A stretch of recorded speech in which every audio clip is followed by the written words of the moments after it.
지금 여기 보시면은 국내선 탑승객 시장 점유율이거든요. 네. 여기 올해 1분기 기준으로 보시면은 네. 기타 LCC가 49%인데 제주항공이 16%예요. 그러니까 나머지 애들 다 합쳐놓은 거에 3분의 1이 제주항공이라는 얘기고요. 그리고 지금 현재 보시면 대한항공이 18.9%, 아시아나항공이 15.5%. 말은 저가항공이지만 대형항공사 비교해서 그렇게 떨어지지 않습니다. 그렇죠. 저는 제주항공 그래서 대장이라고 말씀드릴 수밖에 없고.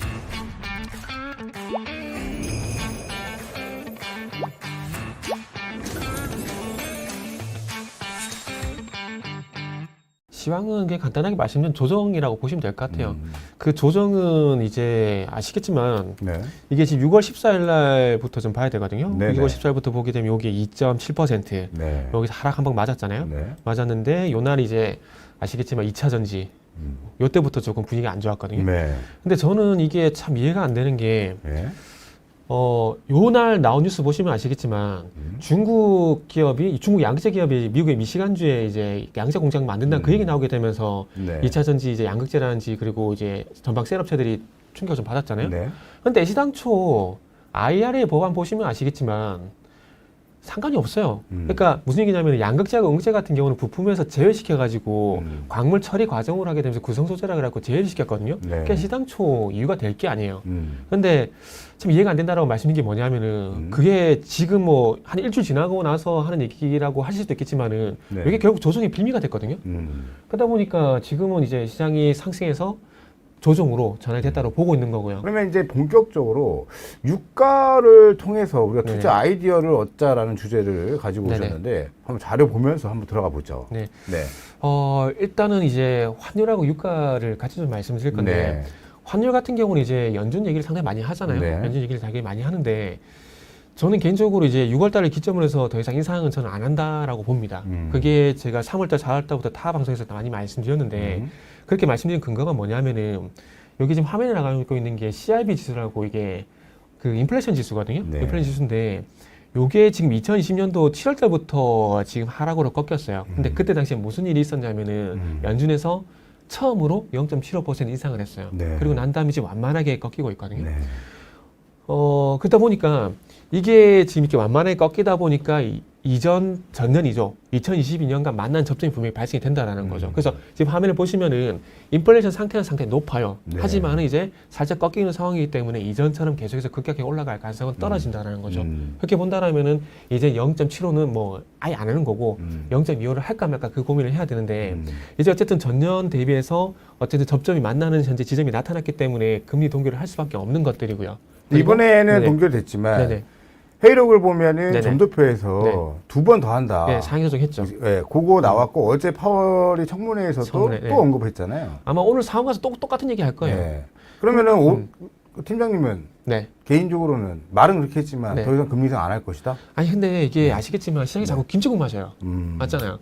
그 인플레이션 이제 조금 이제 9%까지 갔다가 5%, 4% 내려오니까 시장 어떻게 해요? 이제 금리 하락 얘기하잖아요. 네. 그러니까 자꾸 김치국 마시니까 아직까지 아니다. 그렇게 하려고 제가 볼 때는 액션을 하는 것 같아요. 그냥 말을 툭 던져 그렇죠. 놓는 거다. 네.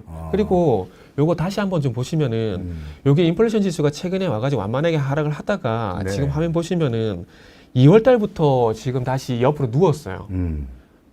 뭐 파월이 이걸 보진 않겠지만 요 비슷한 걸 보진 않겠어요? 그렇게 본다라면은 완만하게 내려오다가 지금 내려오는 게 멈춰버렸거든요. 그러면 분명히 파월도 신호를 줄 거예요. 시장에다가 우리 네. 또 할 거다, 더 할 거다. 그래야지 인플레이션 혹시 인플레이션에 만약에 투기세력이 있다라면 그 포지션에 빠지지 않겠습니까? 제가 볼 때는 그런 의도라고 봐요. 만약에 그렇게 던져놓고서 결국에 금리를 또다시 동결한다라면 네네. 시장은 또 환호를 보낼 수 그렇죠. 있겠네요. 하면 또 똑같은 얘기 하겠죠. 아직 금리 인상이 끝난 게 아니다. 아직 여지가 있다. 계속 얘기할 겁니다. 그럼 작년에도 네. 재작년에도 그랬지만 파월의 블러핑이 또 진행되고 있는 거다. 네. 정태근 팀장님의 예상이 좀 맞았으면 좋겠네요. 좀 그래서 시장이 네. 아무렇지도 않게 좀 계속 올라갔으면 좋겠습니다. 네. 자, 그럼 또 다음에 어떤 자료를 볼까요?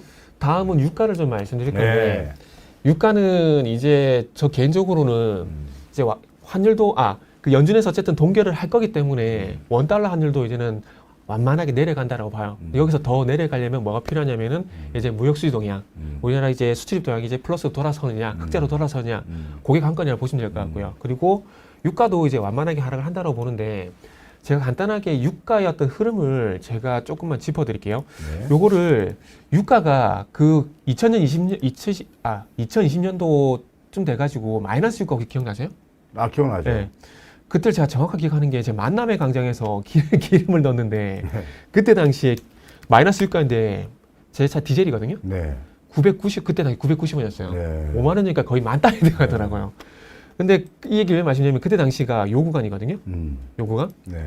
근데 제가 이걸 왜 가냐면은 자 정권이 그 미국에서 정권이 바뀌게 되면서 사우디하고 러시아가 이 둘이서 단합을 해가지고 증산을 한 거예요. 네. 증산을 해가지고 타겟이 어디였냐면은 미국의 셰일가스 업체였습니다. 네. 그래서 마이너스로 가게 되면 아무래도 단가는 사우디하고 러시아가 유리할 수밖에 없거든요. 그러다 보니까 마이너스 유가로 가게 되면은 당연히 셰일 기업들이 어려질 수밖에 없는 상황들이 되는 거죠. 그러다 보니까 이때 당시에 미국에서 파산한 셰일 기업들이 상당히 많습니다.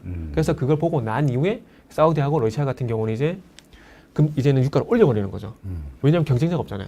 그래서 이 100달러까지는 이제 러시아하고 사우디가 단합을 하게 되면서 유가를 100달러까지 올렸다 보시면 돼요. 네. 그리고 100달러에서 130달러까지는 이제 우크라이나 전쟁, 그것 때문에 투기 포지션이 들어갔다 보시면 될 것 같아요. 그래서 이 전쟁 후 이슈로 인한 유가 상승이 끝이 나고 나한테 보시면 아시겠지만 이후에 80달러 전에 계속 버텼거든요. 네. 근데 최근에 와서 보시면 아시겠지만은 유가가 조금씩 이제 하락을 하고 있어요.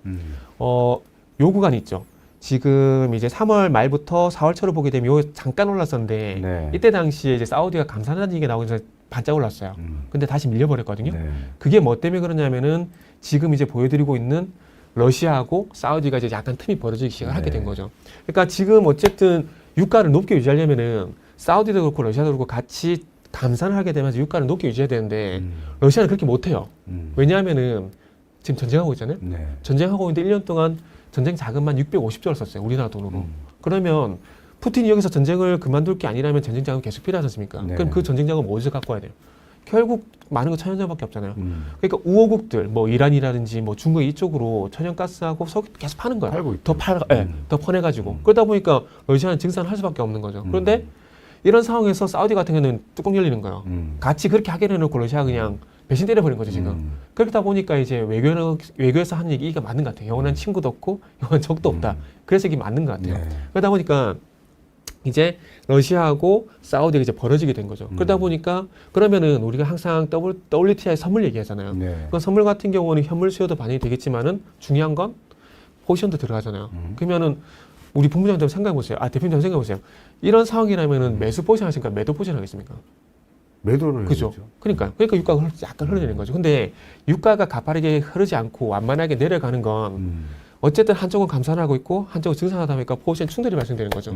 그러다 보니까 이제 완만하게 하락을 하게 되는 거죠. 그래서 저는 이런 연유로 해서 저는 개인적으로 연말까지 환율도 그렇고 유가도 그렇고 완만하게 하락을 한다고 보는 거죠. 근데 네. 그럼 여기서 투자 아이디어를 꼽아본다면 유가 하락에 대한 네. 수혜주를 생각하시는 것 같아요. 네네. 다음 장 넘어가 보죠. 네. 요거는 이제 수출입 동향인데 이거는 아까 말씀드렸는데 이미 지나가 버려서 하진 않겠습니다. 네. 그래서 어찌 보면은 항공 쪽하고 그다음에 석유화학 쪽하고 이렇게 말씀을 드리려고 좀 해요. 네. 항공 같은 경우는 작년 3분기만 해도 되게 안 좋았거든요. 엄청 안 좋았죠. 그렇죠. LCC 같은 경우는 망하니 그런 얘기까지 나왔었습니다. 거기에 뭐 레고랜드 사태부터 해가지고 그쵸. 뭐 난리도 아니었죠. 네. 근데 아이러니하게도 좀 그런 공포심을 주가 뺀 다음에 개인들은 겁먹어 나갔을 때 그 하락 폭락을 유도한 다음에 저점 매수로 많이 땡긴 것 같더라고요. 그게 대표적인 제주항공이잖아요.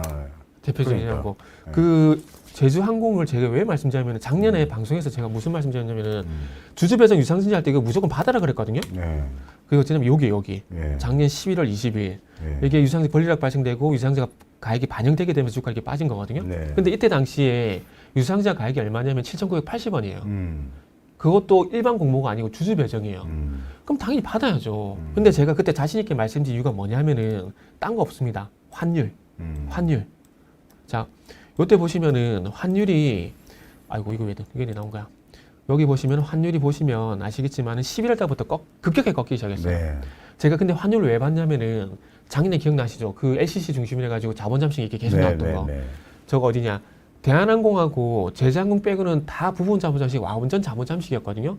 근데 이게 결국 금융리스 그것 때문에 딸린 달러 부채 때문에 그런 거거든요. 근데 달러가 급격하게 꺾이잖아요. 환율이 급격하게 꺾이잖아요. 요거 때문에 제가 자신 있게 무조건 제주항공은 조금 전에 말씀드렸듯이 유상증자 무조건 받아야 된다 그 얘기를 했던 거예요. 어쨌든 1차적으로 환율이 하락을 하게 되면서 자본 잠식에서 벗어날 수 있을 만한 그런 계기가 됐기 때문에 제가 정말 자신 있게 말씀드릴 수 있었던 거죠. 그래서 시간이 지나서 이제 5월달 저번 달인데 FSC는 대형 항공사고 그다음에 LCC는 이제 저가 항공이라고 보시면 되는데 네. 대형 항공사들보다는 지금 보신 바와 같이 저가 항공사들이 코로나 이전 수준을 거의 다 회복이 된 거죠. 그러다 보니까 이제 아마 연말까지 지금의 환율하고 이제 유가라면은 제가 봤을 때는 항공주 같은 경우에 시장에서 조금만 부각시켜주면 될 것 같거든요. 조금만 부각시켜주게 되면은 아마 제가 제주항공 주주였으면 그랬을 것 같아요. 그리고 굳이 지금은 매집 안 할 것 같아요. 이미 요때 매집을 했을 것 같아요. 왜냐하면은 그 사람들은 돈이 많기 때문에 정보 있는 사람들이 알아서 오잖아요. 그러면은 지금 팀장님은 그 하반기, 네네. 하반기라고 이제 7월부터 이제 하반기 네네. 들어가는데 7, 8, 9, 그 시즌은 유가 하락이 계속 지금처럼 점진적 우하향이 만만하게, 나오면 예. 이 분명히 요 저가 항공사들이 움직일 것이다. 네. 그 중에 원탑은 뭘로 보고 계시는데? 원탑은 지금 말씀드린 제주항공. 제주항공이. 그럼 제주항공이 원탑의 네. 근거를 한번 볼까요? 숫자들이 많아요. 숫자들이 예, 제가 산수는 별로 좋아하진 않는데 네. 지금 여기 보시면은 국내선 탑승객 시장 점유율이거든요. 네. 여기 올해 1분기 기준으로 보시면은 네. 기타 LCC가 49%인데 제주항공이 16%예요. 음. 그러니까 나머지 애들 다 합쳐놓은 거에 3분의 1이 제주항공이라는 얘기고요. 그리고 지금 현재 보시면 대한항공이 18.9%, 아시아항공이 15.5%.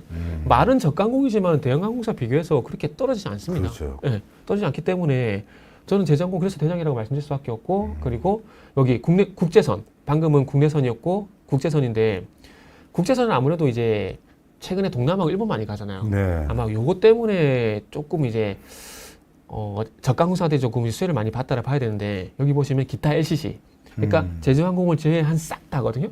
26.9%인데 제주항공이 12%예요. 그러니까 나머지 애들 다 합쳐놓은 거에 절반가량이 이제 제주항공이라는 거죠. 그리고 이제 대한항공도 보면 19.6%예요. 그러니까 어찌 보면 눈에 보이는 수치가 그렇게 뒤지지 않기 때문에 네. 상당히 뭐 제주항공이 메리트가 있다고 저는 판단을 하는 거고요. 네. 그리고 이제 그리고 이제 지분율 좀 보시게 되면은 네. 여기 너무 내려왔나? 여기 보시면은 소위 말하는 이제 주요 주주를 포함한 최대 주주를 포함한 주요 주주 지분이 지금 화면 보시면 60%가 넘어가요. 그러면 시중에 풀리는 유통 물량도 작잖아요. 그럼 조금만 매수 좀 보게 되면은 제주항공 같은 경우에는 지금 화면에 보신 바와 같이 작년 같은 요런 흐름이 충분히 나올 수가 있다는 거죠. 요 구간처럼 나올 수가 저는 있다는 거죠. 조용히 팀장 의견은 조용히 좀 이렇게 분할 매수로 네네. 야금야금 좀 이렇게 네네. 음봉 나올 때나 네. 찌글찌글 될 때 그쵸. 모아두면은 분명 한번 튀긴 튈 것이다. 네. 제주항공에 메리트가 있다. 그래서 지금 상황에서도 한번 매수하셔도 저는 무방하다라고 봅니다. 그리고 이제 마지막 아까 전에 자본 잠식을 좀 말씀드렸는데 제주항공이 자본 잠식 재무제표상으로도 보면은 네. 지금 되게 안전해요. 되게 안전하는데 여기 보시면 다들 잘 아시겠지만 진해연은 이미 들어갔네요. 자본 잠식이. 네, 거기 들어가 있습니다. 들어가 있는 상황이고 이제 순이익이 이제 낮이다 보니까 시장에서 이렇게 많이 안 보는 거죠. 여기 보시면은 아시겠지만은 이제 자본금 대비해서 자본 총계도 빵빵한 상황인 거죠.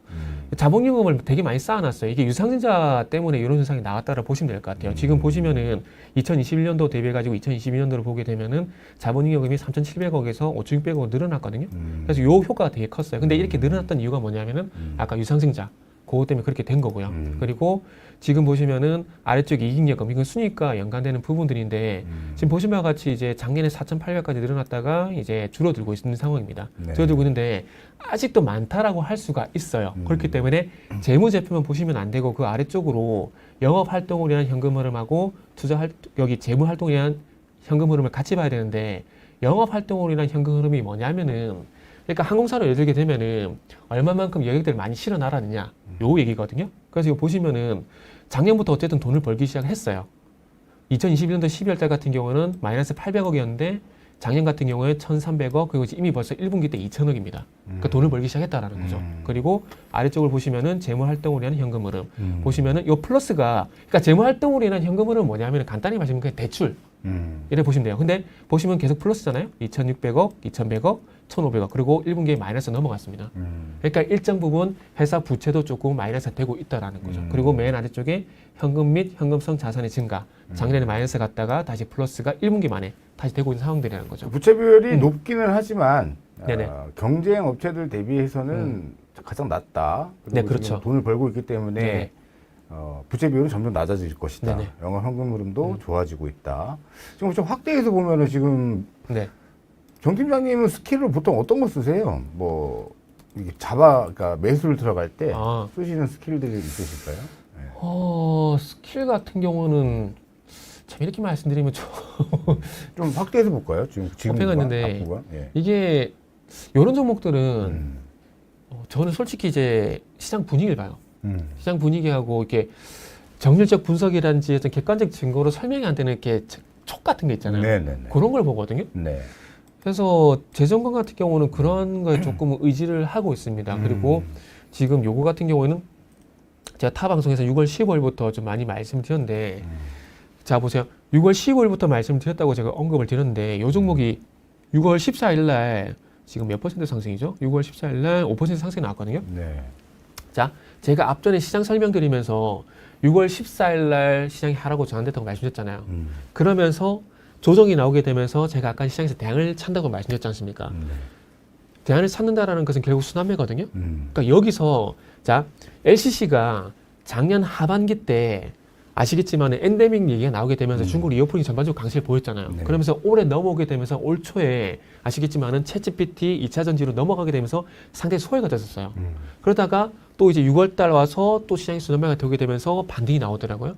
그러면 이게 다시 한번 순환매 관점에서 대안으로 가지 않을까 이렇게 판단을 하게 되는 거죠. 그러니까 제주항공 같은 경우는 그런 식으로 패턴을 그렇게 식으로 제 타이밍을 잡았다고 보시면 될 것 같아요. 그러니까 동물적 감각상 모든 여건은 판이 만들어져 있는데 네네. 지금 순환매가 돌고 있는 시장에서 이번 순번이 네네. 왔다.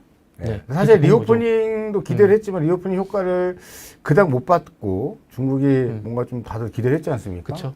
그거 피해도 있었고 네네. 조정 기간도 길었고 네. 이제는 한번 이제 움직일 때가 되지 않았나라는 네. 의견이신 것 같아요. 그리고 또 이제 최근에 와서 아시겠지만은 2분기 실적 관련된 섹터들이 조금씩 부각이 되고 있는 상황이거든요. 네네네. 그래서 제주항공 포함해서 항공주 같은 경우도 마찬가지 2분기 실적 얘기 나오기 때문에 실적 시즌 다 오게 되면 다시 한번 움직이지 않을까 하는 생각이 좀 들어요. 2분기 실적 시즌에도 부합하는 종목이다. 제주항공. 좋습니다.